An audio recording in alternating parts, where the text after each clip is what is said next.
Great news for all Back to the Future fans, the hoverboard has been invented. The bad news is you have to wait another 60 or so years to be able to ride it.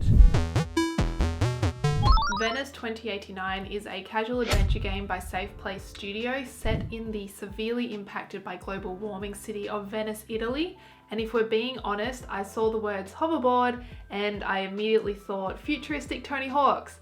That is not this game, but I wasn't disappointed. You play as Nova, a bored teenager who doesn't quite know what to do in life, who is currently staying with their hasn't quite let go of the past yet grandpa. So like any bored teenager, living in the future or not, Nova heads outside to roam about the city they live in. This is where you meet the few locals left in Venice and who, despite the fleeing population, the state of disrepair, the little tourist interest, continue to live in and love the city that they call home. As Nova has nothing better to do, they end up helping out around the place, doing things like putting up posters, collecting coins and bird feathers, even brainstorming ice cream flavors. These quests may sound trivial, but it all takes place with an undercurrent of stubbornness against the rising tides that have decimated the city and its way of life. And for a game set in the future, it actually feels very now.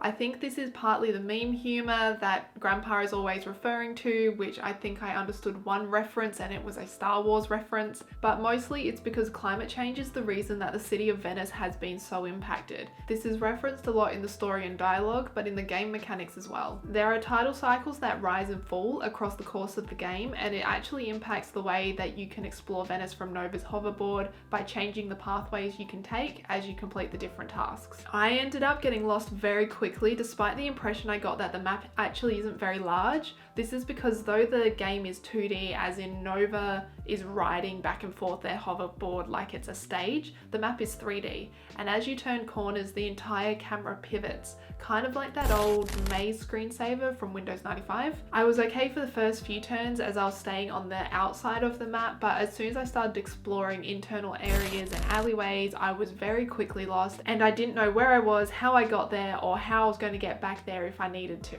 Because of this, I left a few quests unfinished in the demo, even though I wanted to complete them because I just didn't know where I was. Having something like a top-down mini-map that didn't rotate would have made a world of difference for me as I explored. On the kickflip side, getting lost gave me plenty of time to enjoy the music of the game, which is all super chill lo-fi beats that changes dynamically depending on the things you collect as you ride around on the hoverboard.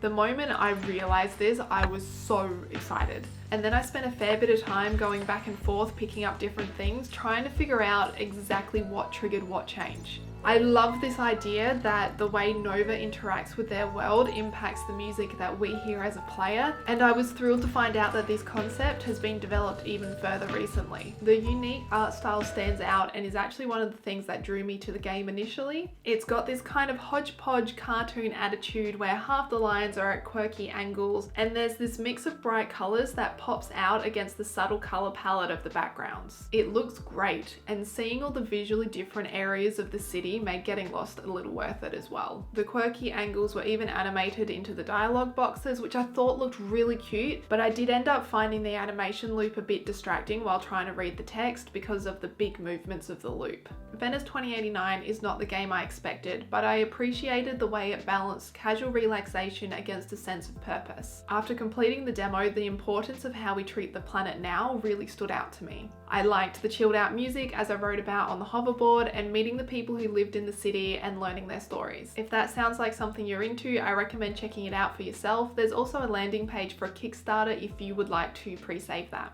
There are links in the description below if you would like to follow along with the development, and if you've had an opportunity to play the demo, let me know in the comments because I would love to hear what you think. Don't forget to hit subscribe. I also put up Let's Plays every Wednesday. Thank you so much for watching. Bye!